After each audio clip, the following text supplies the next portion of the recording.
Bismillahir Rahmanir Rahim. We now move on to Kitab al-Zakaah, the book of the Zakaah.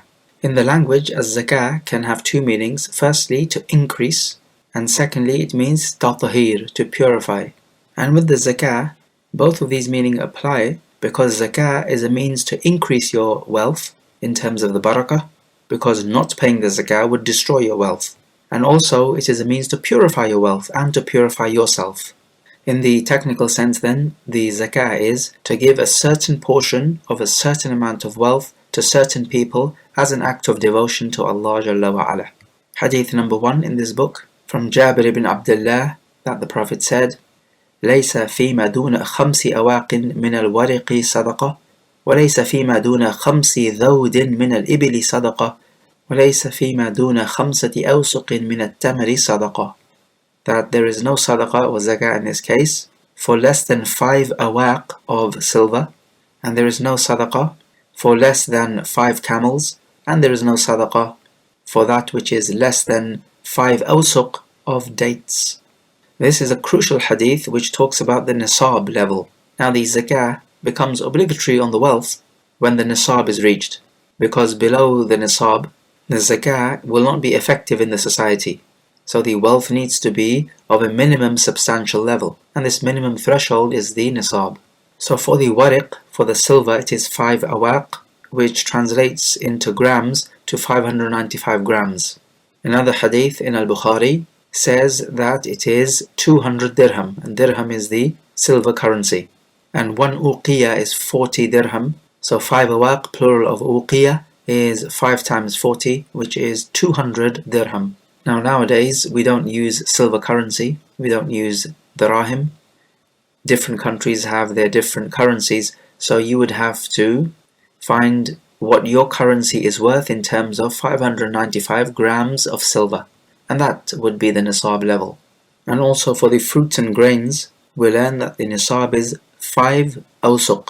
1 wisq is 60 sa', so 5 awsuq, 5 times 60, 300 sa'. This equates nowadays to about 900 kilograms, because 1 sa' from nowadays, meaning the modern day sa', is about 3 kilograms. It is actually more than the sa' during the time of the Prophet, because the sa' changes from time to time, place to place. And the sa' is how much you can scoop up in a mikyal, which is a container used to scoop up the grains and fruits like wheat and dates. So with the awsuq then, we find that the fruits on which zakah is payable are those which are measured using the mikyal, which can be scooped up with that cup. So it's not on all types of fruits. So it would not be, for example, on strawberries and oranges and apples. These are not makil, they're not measured using the sa'. And also the other condition they give for the fruits and grains is that they can be stored, because the complete ni'mah is when you can store this food, not when you immediately need to consume them, such as oranges and strawberries and raspberry and peach and so on. These types of fruits cannot be stored. You have to consume them immediately. On the other hand, dates can be stored for a long time. So the complete ni'mah is upon the dates, not upon the other types of fruits. Therefore you have to give zakah on them. And also you don't give zakah on any vegetables, as in the authentic hadith in At-Tirmidhi, لَيْسَ فِي الْخَضْرَوَاتِ صَدَقَةٌ. There is no sadaqah on the khadrawat, which are vegetables. And we learn also that the nisab for camels is 5. So there is no zakah if you have 4 or less camels, but the zakah begins at 5 camels. And with respect to the camels, there is detail involved, which can be found in our presentation on fiqh. Now, with regards to the grains, we find that 5 awsuq is the nisab for, let's say, sha'ir, which is barley, and 5 awsuq is the nisab for burr, which is wheat. If you have 2.5 sa' of wheat and 2.5 sa' of barley, now 2.5 and 2.5 make 5, do we give the zakah now because we have 5 awsuq? So in other words, do we join the two different types together? The answer is no. You do not join them together, rather you treat them separately. So in a case like this then, you don't give zakah on anything, neither the wheat nor the barley. Hadith number 2, from Jabir ibn Abdullah, the Prophet said, فيما سقت الأنهار والغيم العشور وفيما سقي بالثانية نصف العشر. In those crops which are watered by the rivers and the clouds, you have to give a tenth, and that which is watered with the camel carrying the water from the well to the crops, you give a half of a tenth, and that's a 20th. So what we learn from this hadith is that if your crops are watered naturally from the rivers which flow or from the rain, so this is where you do not make any effort, then you give a tenth, so that's more because you haven't made an effort. As for if you have to make an effort to water the crops, for example, you have to use your camel or you carry the water yourself, then you give less, and that makes sense because you would have spent money to water the crops and you would have made more effort, so you give less and you give a 20th. If half the time your crops are watered naturally and half the time you make the effort, then you give the average of a tenth and a 20th, which is 3/40th. If your crops most of the year were watered naturally, then you would give a tenth. If most of your crops were watered by you, then you give a 20th. Hadith number 3. From Abu Hurairah, the Prophet said, لَيْسَ عَلَى الْمُسْلِمِ فِي عَبْدِهِ وَلَا فَرَسِهِ صَدَقَةٌ. There is no sadaqah or zakah upon a Muslim with regards to his servant or his horse. And hadith number 4. لَيْسَ فِي الْعَبْدِ صَدَقَةٌ إِلَّا صَدَقَةُ الْفِطْرِ. That on a servant there is no zakah to be paid except for the sadaqatul fitr, the zakatul fitr at the end of Ramadan. So with this hadith we learn that there is no zakah on your personal wealth which you use for your everyday living. And so we can include in this your furniture, your clothes, your bedding and so on. The only zakah to be given on a servant is that if you own a servant, you must pay the zakatul fitr on his behalf. The servant cannot pay because he does not own anything. As for other types of wealth which grows, or wealth which potentially grows, like currency, then zakah is due on that. And it is also due on the trade goods as well. And there's a difference of opinion here, but the stronger and safest opinion is that it is due on trade goods as well, because what is intended with the trade goods is not the goods itself or the merchandise itself, but rather it is the money which you will earn from these trade goods. So we can see the trade goods as if they were money in and of themselves and treat them like money. And hence, zakah is paid on money, so zakah is paid on the trade goods as well. Hadith number 5. The Prophet sent Umar ibn al-Khattab to collect the zakah, and he came back and told the Prophet that 3 people did not give the zakah. First one was Ibn Jamil, he did not give. Khalid ibn al-Walid, he did not give the zakah. And the Prophet's uncle Al-Abbas, he did not give the zakah either. So the Prophet replied, ما ينقم ابن جميل إلا أنه كان فقيرا فأغناه الله وأما خالد فإنكم تظلمون خالدا قد احتبس أدراعه وأعتاده في سبيل الله وأما العباس فهي علي ومثلها معها. ثم قال يا عمر أما شعرت أن عم الرجل صنو أبيه. The Prophet said, as for Ibn Jamil, then he only has a grudge because he used to be poor, but then Allah enriched him. As for Khalid, then you do wrong to Khalid. He has held back his armor and weapons for the sake of Allah. So what this means is that he has given this weaponry and coat of armor as a waqf, so people will use it in the way of Allah, and there's no zakah on a waqf. And as for Abbas, the Prophet said that the zakah of Abbas is upon me and the like thereof, so twice its amount is upon me. And he said, O Umar, do you not feel that the paternal uncle of a man is the twin of his father? So he's saying that the zakah is my responsibility, just like if my father had a debt, it would be upon me to pay off the debt because this is only right and proper. And so likewise I would treat my paternal uncle as if he was my father. Now with Ibn Jamil, he had no valid reason to withhold the zakah. The Prophet ﷺ is rebuking Ibn Jamil in a way which resembles a praise. So it's like sarcasm. He's saying the only reason why Ibn Jamil holds this grudge against paying the zakah is because he used to be poor and Allah enriched him. Well, hang on a minute. If you used to be poor and Allah enriched you, then this should be the perfect reason to give thanks to Allah Jalla wa Ala by giving zakah in the way of Allah. The exact thing you should not be doing is being stingy. Allah Jalla wa Ala gives you this wealth from His bounty. You should thank Him by paying the zakah. So Ibn Jamil was doing something exactly the diametric opposite of what he ought to be doing. And so the Prophet rebukes him in a way which resembles praise. So it's as if the Prophet is making a good excuse for Ibn Jamil, but in reality this is not an excuse. This is a rebuke against Ibn Jamil. But he rejected paying the zakah out of stinginess, and this shows us that Ibn Jamil did not become a kafir. Rather, the one who does not pay zakah out of stinginess is not a kafir, but he is sinful nevertheless. Do we find instances of sarcasm in the Quran? Well, Allah Jalla wa Ala says about Abu Jahl, who will enter Jahannam, He says, ذُقْ إِنَّكَ أَنْتَ الْعَزِيزُ الْكَرِيمُ.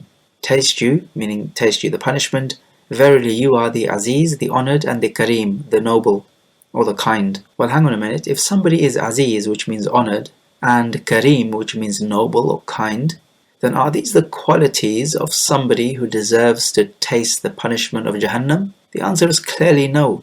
But because Abu Jahl bragged that he is the Aziz and he is the Kareem, Allah Jalla wa Ala says, okay, you are the Aziz, you are the Kareem, so because of this now, taste you the fire. So this is sarcasm, because the Aziz and the Kareem ought to be in Jannah, not Jahannam. Now, why did Al-Abbas not pay the zakah? Well, we don't know. But what the Prophet did is that he will pay twice the amount Al-Abbas owes on behalf of Al-Abbas. Why twice though? Well, the reason is the Prophet does not want anyone to think that the Prophet is showing favoritism to his family members. And so therefore, you would punish your family members even more so if they fall into that which is wrong. Otherwise, people will start talking and rumors start to spread that the ruler or the leader or the Imam is showing favoritism to his family members, and you do not want to have a reputation of nepotism. Hadith number 6 about the Zakat al-Fitr. The statement of Ibn Umar, he says that the Prophet obligated the Zakat al-Fitr as a sa' of dried dates or a sa' of barley on every servant and free person, young child or old person, male or female from the Muslimin. So this Zakat al-Fitr is the food you give to the poor people for the day of Eid after Ramadan. It is obligatory upon every single person, young and old, male, female, from the Muslimin, regardless whether you fasted or not. Because if you fasted, then the Zakat al-Fitr will serve the purpose of purifying your fast and also giving food to the poor. If you were not fasting, then you don't have any fasting to purify, but it will at least serve the purpose of giving food to the poor on the day of Eid. It is not fitting that the rich Muslims are enjoying themselves and the poor ones are going hungry on this day of festivities. And the food to be given is 1 sa' of the staple diet of the land. This may or may not be wheat and barley. It could be anything you want, as long as it's the staple diet of the land, and the poor are to be given food, not money. There used to be money in those days, and the Prophet did not say give money. Nowadays, if you give money, that's fine. The masjid will simply buy the food with this money and hand it to the poor. So that is fine, but they must receive it on the day of Eid and before the Salat al-Eid. Some scholars are of the opinion that you must give the Sadaqat al-Fitr on behalf of the one you are financially responsible for, so this would be your wife and your children. Other scholars say no, anyone who has the wealth must give the zakah, just like a normal zakah. Nobody pays on behalf of anyone else. The exception here needs to be the servant, because we have a text for that. And the time which it becomes obligatory is the sunset on the last day of Ramadan. So if a man who is a kafir becomes a Muslim before the sunset of the last day of Ramadan, he has to pay Zakat al-Fitr. If he becomes a Muslim after the sunset, he does not have to pay Zakat al-Fitr. Hadith number 7 from Abu Sa'id al-Khudri, he says, we used to give the Zakat al-Fitr as 1 sa' of food, a sa' of wheat, or 1 sa' of dried dates, or 1 sa' of dried cheese, or 1 sa' of raisins. He says that when Muawiyah came to power, half a sa' of wheat would be enough for the Zakat al-Fitr, but Abu Sa'id said, but as for me, I will always give it as 1 sa', as I used to during the time of the Prophet. So from this narration we learn that 1 sa' is to be given, And we said that it is from the staple diet of the people of the land. So it does not have to be the particular food mentioned in this narration. It's just that the food here would be common in those days. But you might be living in a land in which the staple diet is meat, so you'd have to give Zakat al-Fitr as meat, or perhaps bread, or whatever the staple diet is. And the opinion of Abu Sa'id al-Khudri is the correct one here. You give it as a sa', not half a sa', because the sunnah of the Prophet is more worthy to be followed than the sunnah of Muawiyah radiallahu anhu. Hadith number 8 from Abdullah ibn Umar.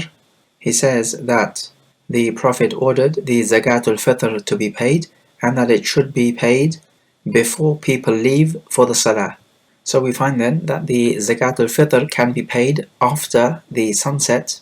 It can also be paid 1 or 2 days before the sunset, and this is permissible because the Prophet allowed the companions to do this. Normally you're not allowed to perform an act of worship before its cause. So for example, you're not allowed to pray the Dhuhr before the time of Dhuhr, and you're not allowed to fast Ramadan before Ramadan begins. But here we find an exception when it comes to the Zakah. Zakat al-Fitr can be paid 1 or 2 days before the Maghrib of the last day of Ramadan. Likewise, the other Zakah can also be paid before the Hawl, before the lunar year elapses, because the Prophet allowed his uncle Al-Abbas to pay the Zakah before the Hawl. So this is permissible because we have a particular text. However, when it is not allowed to be paid is after the Salah, and you will be sinful in not giving the Zakat al-Fitr if you gave it after the Salah. If you gave it after the Salah, it will just be counted as a normal charity, not Zakat al-Fitr, and also on top of that you will be sinful for not fulfilling your obligation of the Zakat al-Fitr. However, if you have a valid excuse, let us say you were ignorant of the ruling, or perhaps you appointed somebody to give it on your behalf and he forgets, then in that case you can give it after the Salah and you will not be sinful. And this would be very much like praying a prayer after the time has finished, whilst you have a valid excuse. For example, you were sleeping or you forgot. Hadith number 9, about the one who does not pay the Zakah. From Abu Hurairah, the Prophet said, مَا مِن صَاحِبِ ذَهَبٍ وَلَا فِضَّةٍ لَا يُؤَدِّي مِنْهَا حَقَّهَا إِلَّا إِذَا كَانَ يَوْمُ الْقِيَامَةِ صُفِّحَتْ لَهُ صَفَائِحُ مِنْ نَارٍ فأحمي عليها في نار جهنم فيكوى بها جنبه وجبينه وظهره كلما بردت أعيدت له في يوم كان مقداره 50,000 سنة حتى يقضى بين العباد فيرى سبيله إما إلى الجنة وإما إلى النار. There is no owner of gold and silver who does not pay its due, meaning the zakah, except that on Yawm al-Qiyamah plates of fire will be made for him, which will be heated on the fire of Jahannam, and with these plates his side, his temple and his back will be branded. Every time it cools, it will be reheated, and this will be in a day which lasts 50,000 years, meaning 50,000 of our reckoning, until judgment is passed between all the servants, and then afterwards he will see his way either to Jannah or to the fire. And the hadith goes on about the honor of the livestock not giving the zakah, except that this livestock will come on Yawm al-Qiyamah bigger and fatter than ever, and it will trample on him. But the point is that this hadith then proves that it is absolutely obligatory to give zakah, and that the punishment will be great. It also proves to us that the one who does not pay zakah is incredibly sinful but not a kafir, because the hadith tells us that he will see his way either to Jannah or to the fire. Of course, a kafir can never see his way to Jannah, that's impossible. This hadith is also used by those scholars who say that zakah is payable on the gold and silver jewelry which a woman has, even if it is for personal use, because the hadith says that there is no owner of gold or silver who does not pay its zakah. There are other evidences as well, and we have discussed this issue in our presentation of Bulugh al-Maram, but the point is that the weightier opinion is that even gold and silver for personal use, zakah is due on it. So gold and silver jewelry is zakawi or zakatable. What if a person refuses to give zakah and he dies? Well, the wealth transfers to the inheritors will have to take out the zakah portion and give it to the recipients, because zakah is the right of other people, not just the right of Allah against you. However, even though the zakah has been taken out, this man who has died, he will not be rewarded for this zakah, and it will always be written for him that he never paid the zakah, because your deeds are by your intention, and he never intended to pay the zakah. And on a similar note, if a person has the ability to perform the Hajj and he does not perform the Hajj simply because he does not want to and he never intends to perform the Hajj, so if he dies, can his family members perform Hajj on his behalf? The answer is no, because he himself did not want to perform the Hajj and never intended to perform the Hajj. So performing Hajj on his behalf will not avail him in aught, and such a person is worthy of punishment for not performing the Hajj.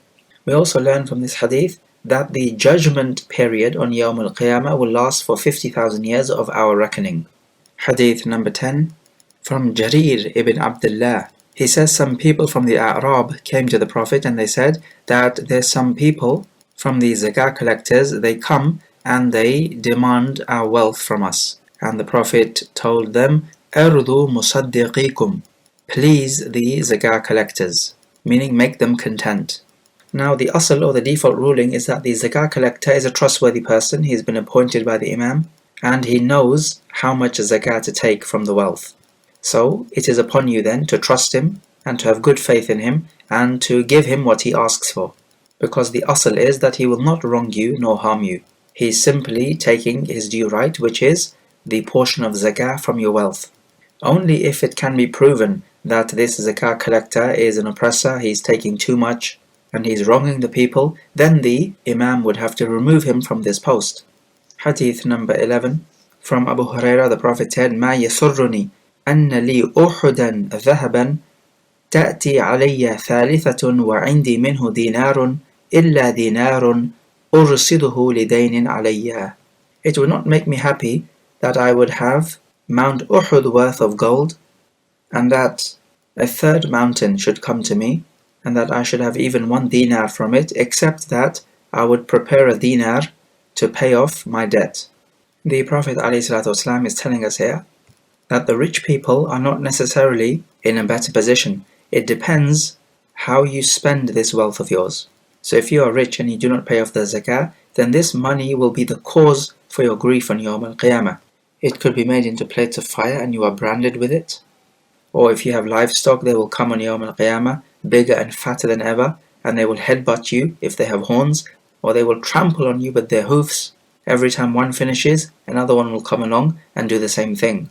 Also, we know if you hoard up your wealth, it will come to you in a form of a bold snake, wrap itself around you and bite you, and it will say, I am the wealth you hoarded. In this hadith, the Prophet ﷺ is telling us that even if he had mountains worth of gold, it would not make him happy, because this wealth could prove to be a curse. And also, if you do have wealth, make sure you spend it on the most important things. So the Prophet is telling us here that he would make sure that his debts are paid off, because this is the most important of all issues financially. It is to pay off your debts. Well, the ideal method is not to get into debt in the first place, but if you do happen to get into a debt, you must make sure to pay it off. In another hadith of the chapter, the Prophet said, إِنَّ الْأَكْثَرِينَ هُمُ الْأَقَلُّونَ يَوْمَ الْقِيَامَةِ إِلَّا مَنْ قَالَ هَكَذَا وَهَكَذَا وَهَكَذَا. The people with most wealth will actually have the least on Yawm al-Qiyamah, except for the one who spends like this and this and this. So he spends in all different directions in the way of Allah. Also in the narration, the Prophet was with Abu Dhar, and after the Prophet spoke these words, that the people with most wealth will have the least on Yawm al-Qiyamah, he told Abu Dhar to stay seated until he comes back. Abu Dhar did so, and he heard some noise. He felt perhaps the Prophet might be in some trouble. Maybe he should go and investigate, but then he remembered the words of the Prophet to stay seated, and so out of obedience he did so. Then the Prophet returned, and Abu Dhar told him what happened, and the Prophet said, ذَاكَ جِبْرِيل, that was Jibreel, أَتَانِي فَقَالَ, he came to me and he said, مَنْ مَاتَ مِنْ أُمَّتِكَ لَا يُشْرِكُ بِاللَّهِ شَيْئًا دَخَلَ الْجَنَّةِ. Whoever dies from your ummah, not associating partners with Allah, then he will enter Jannah. قال قلت وإن زنى وإن سرق قال وإن زنى وإن سرق. The Prophet said, and I asked Jibreel, but even if he committed zina and theft? Jibreel said, even if he committed zina and theft. Hadith number 12, about encouraging people to spend, and that your money will be repaid. From Abu Hurairah, the Prophet said that Allah says, so this is Hadith Qudsi, Ya ibn Adam, anfiq unfiq alayk. O child of Adam, spend and I will spend on you. And the Prophet said, يَمِينُ اللَّهِ مَلْآ سَحَّى لَا يَغِيضُهَا شَيْءٌ اللَّيْلَ وَالنَّهَارِ. The right hand of Allah is full and ever spending. By night time and by daytime nothing decreases what the right hand of Allah has. So from this hadith Qudsi then we learn the immense virtue of spending in the way of Allah, and that this will not decrease your wealth, rather it will increase it. Either it will increase it physically, or it will increase it in terms of the barakah. So this means even if you have a small amount of wealth, it will take you a longer way than much wealth without any barakah. So for example, £1 which has barakah in it will last you longer than £1,000 with no barakah. We also learn from this hadith that Allah Jalla wa Ala has a right hand, and this is from His attributes, His sifa khabariyah. And we have spoken about the attributes of Allah in our presentation on Aqidah. We also have another narration in Sahih Muslim which speaks about Allah having a left hand, the shimal. Some have said this wording is shadh or anomalous. However, the wording is to be accepted. He has a right hand and a left hand, and there's no problem with this, just as long as we do not picture the hand of Allah as our hand. Don't forget, the clock on your wall also has a hand, the hour hand, the second hand, the minute hand. It does not look anything like the human hand, it's just the word is the same, but the manifestation is completely different. There is also a narration which tells us, وَكِلْتَ يَدَيْهِ يَمِينٌ, and both his hands are yameen. If we understand the word yameen to be right, then the way we could understand it is that both his hands are the same, so that they do not differ. As for us, it could be that your right hand is stronger than your left hand. Maybe you're able to write with your right hand but not with your left. And you could do certain things more effectively with your right hand than your left, or vice versa. But with Allah it is all the same. Or we could understand the word yameen to come from yuman, which is barakah, so both his hands are blessed. And this is another way in which we can understand this issue. Hadith number 13, about the virtue of spending on your family and servant, and the sin on the one who does not spend on them.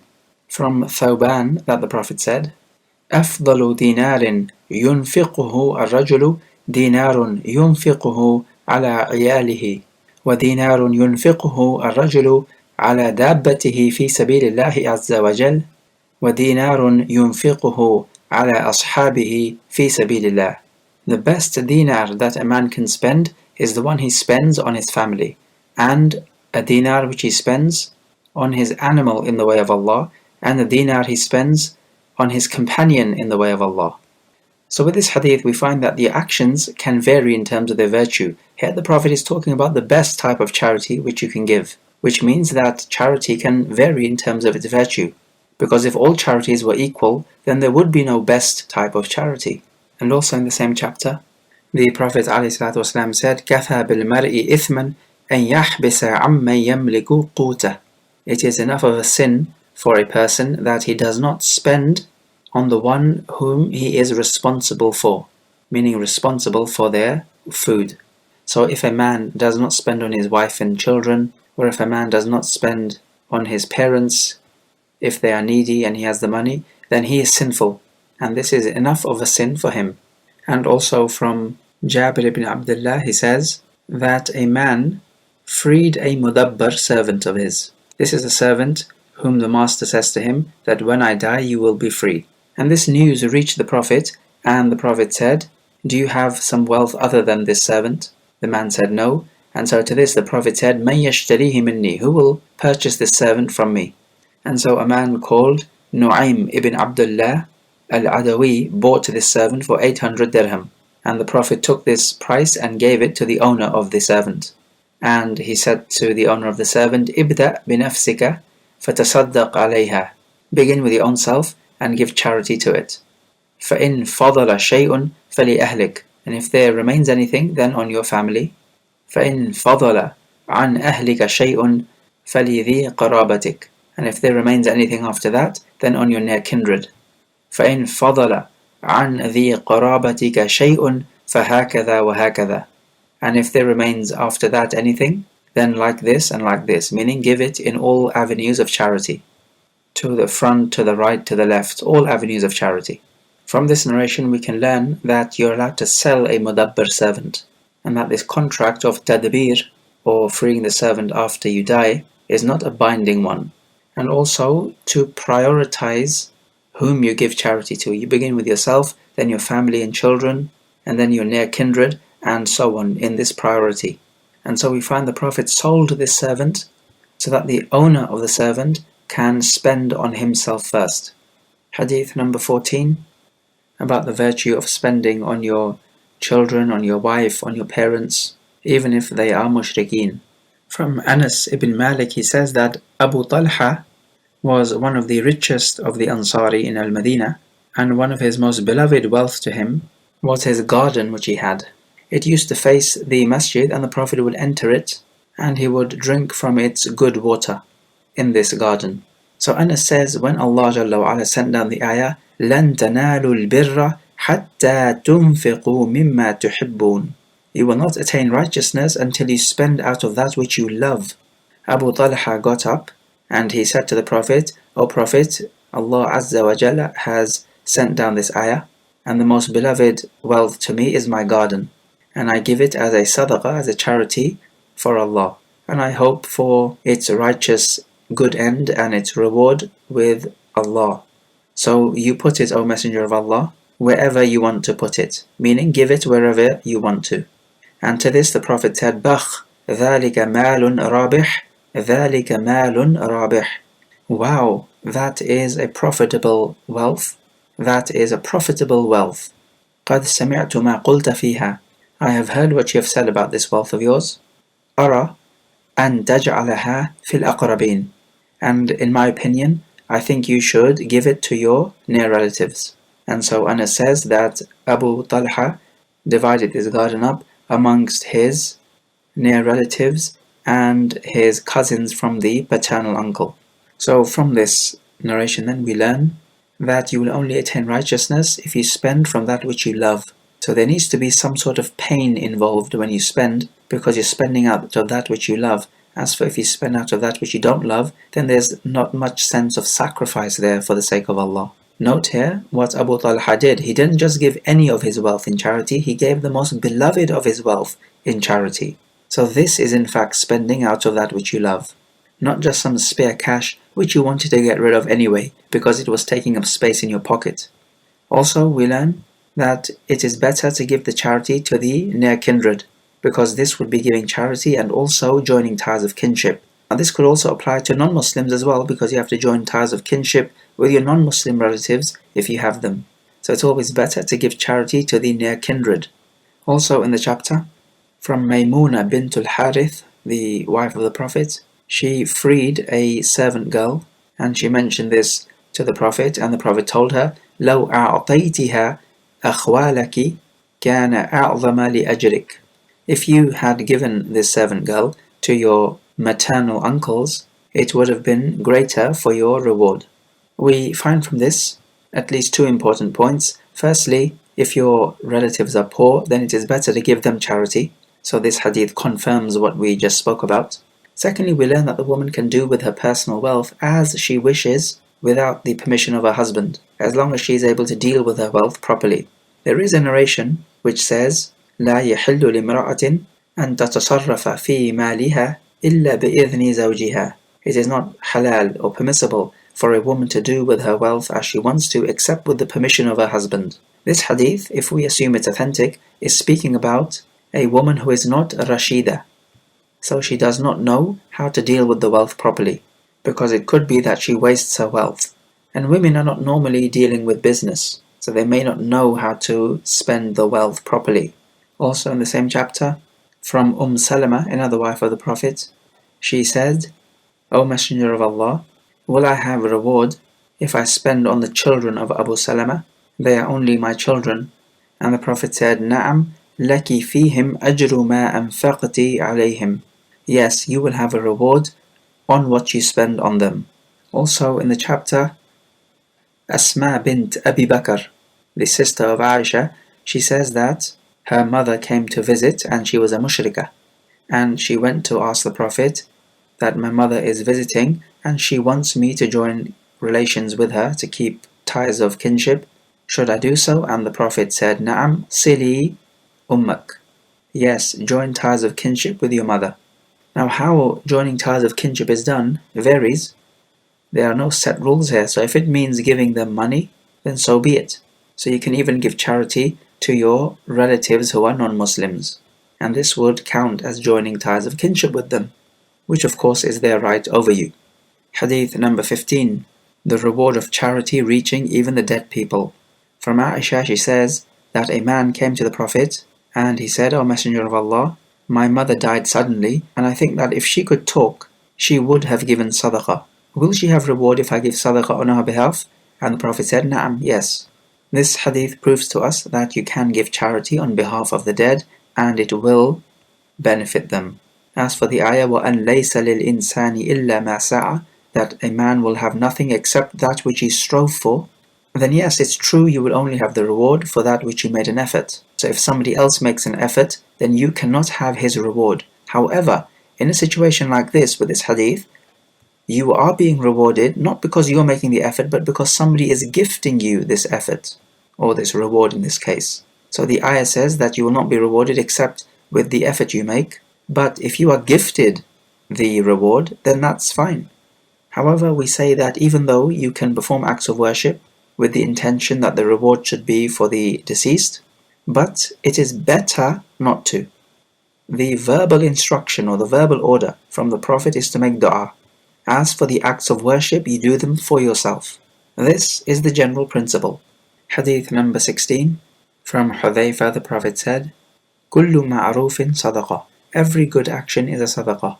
This hadith simply tells us that sadaqah is every single good action, whether it be acts of ibadah, whether it be giving money in charity, whether it be helping out somebody in terms of physical help, just helping him to lift something, let's say. All of this is sadaqah and all of this is good action. Hadith 17. From Abu Dharr. Some companions came to the Prophet and they said, "O Messenger of Allah, ذهب أهل الدثور بالأجور يصلون كما نصلي ويصومون كما نصوم ويتصدقون بفضول أموالهم." They said, "O Messenger of Allah, the people of wealth have run away with all the reward.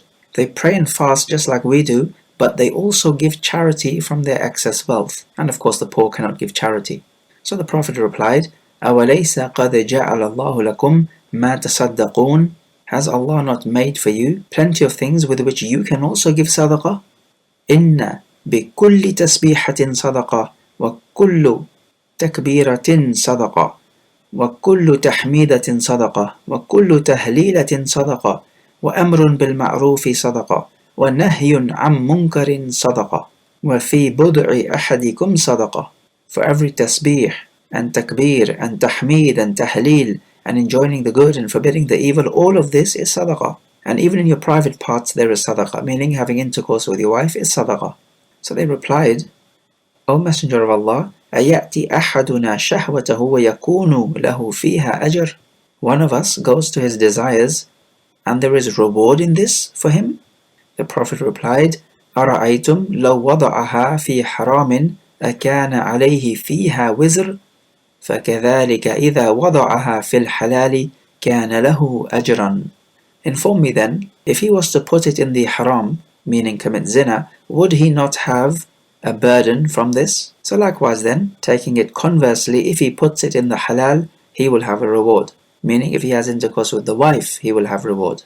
Again, this hadith proves what the last hadith was proving, that all good actions are sadaqah. Even actions which are not seen to be ibadah, like having intercourse with the wife, it is all sadaqah. As long as it's deemed to be a good action in the sharia, it is a sadaqah. Notice in this hadith the use of qiyasul aqs, the analogy of opposites. So if zina is haram, then the opposite of zina is having intercourse with the wife. So this would also take the opposite ruling of haram, which is that it would be reward worthy. Also in the same chapter, the Prophet ﷺ said, إِنَّهُ خُلِقَ كُلُّ إِنسَانٍ مِّن بَنِي آدَمَ عَلَى 60 و300 مفصل. Verily, every insan from the children of Adam, so every person from the children of Adam, is created on 360 joints.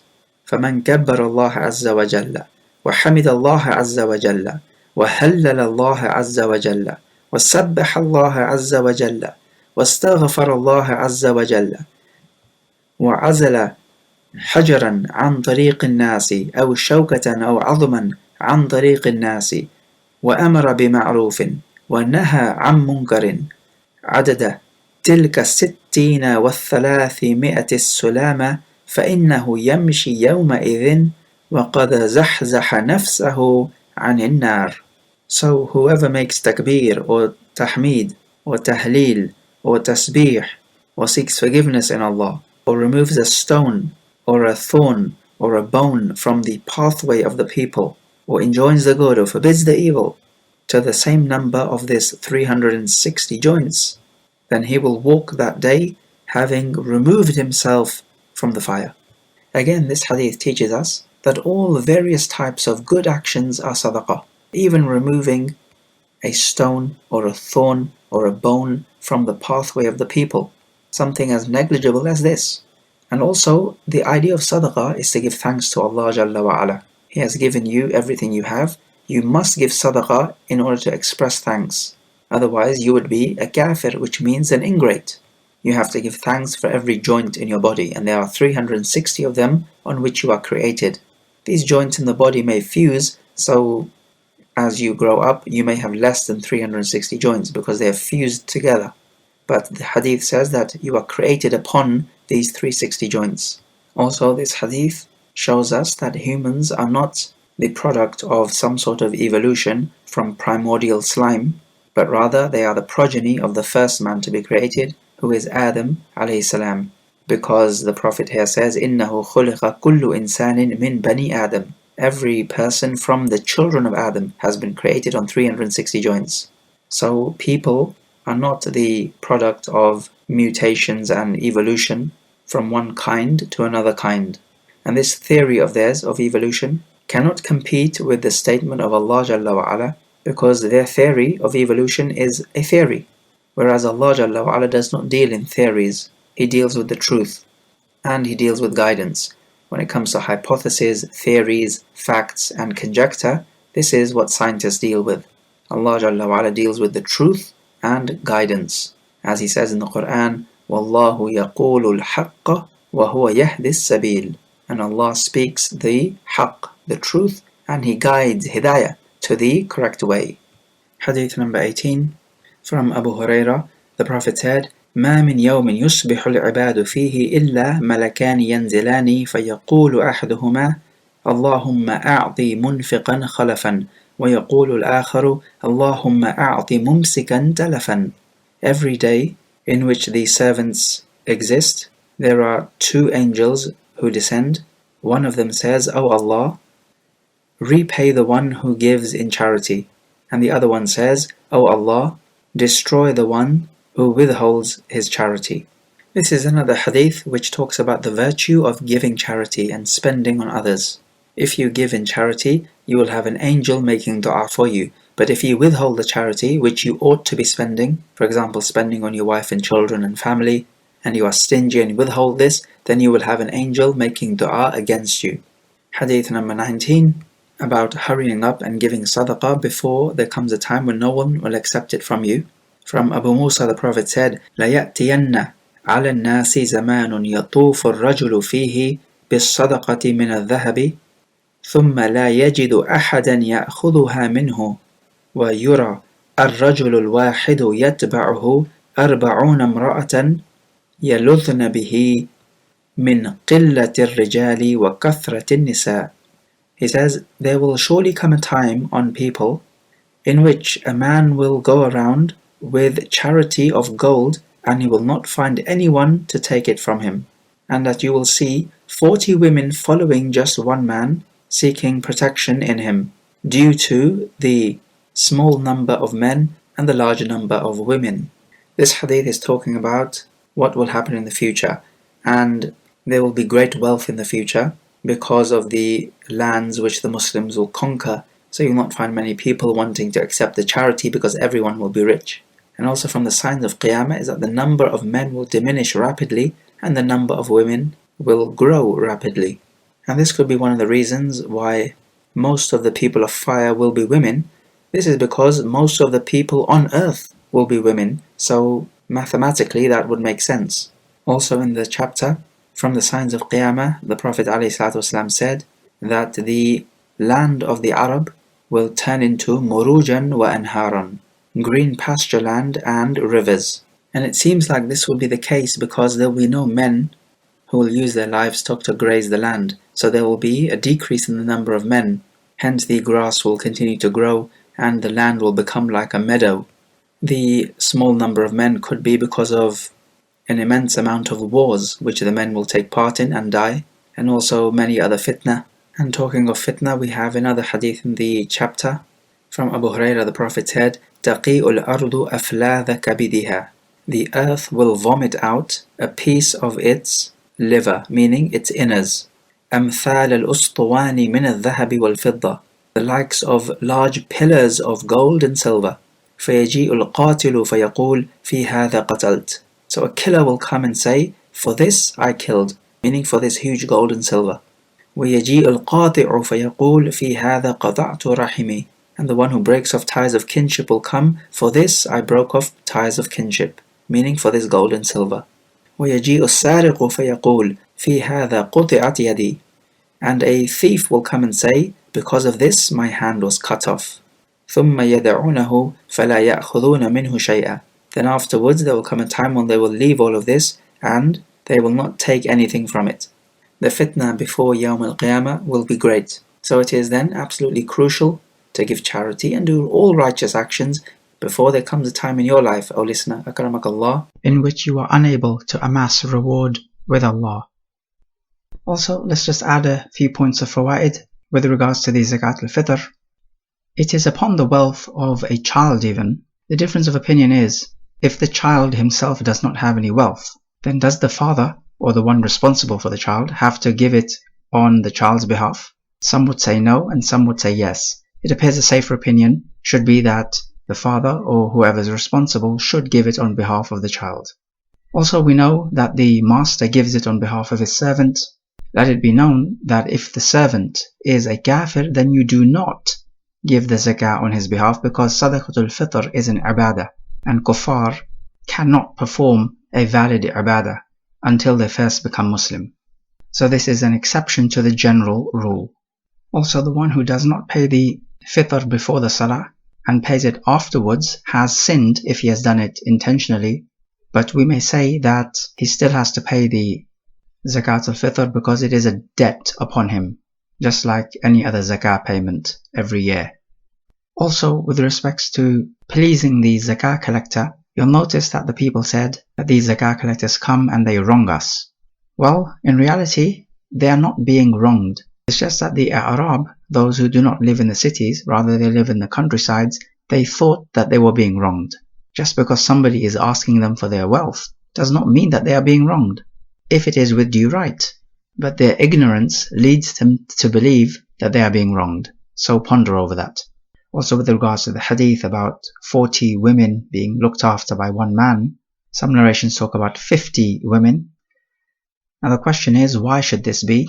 Well, some have said it's because there will be many wars, and those wars will claim the lives of many men, not women. So that is what's causing more women than men. Others have said no, it's just the case that more women are going to be born than men, and Allah knows best. Also, in the narration about the wealth becoming abundant, notice how the man says, it is for this that I cut off ties of kinship. So you'll notice that wealth has the ability to cut off ties of kinship, and this is what we can witness around us. Wallahu al-musta'an wa alayhi at-taklan. Let's take some review questions. So question number 1. Give the lexical and technical definition of az-zakah. Question number 2. What evidence have we come across that suggests to us that a woman may do with her wealth as she pleases, as long as it is halal? Question number 3. What is the ruling and the evidence of giving charity on behalf of the deceased?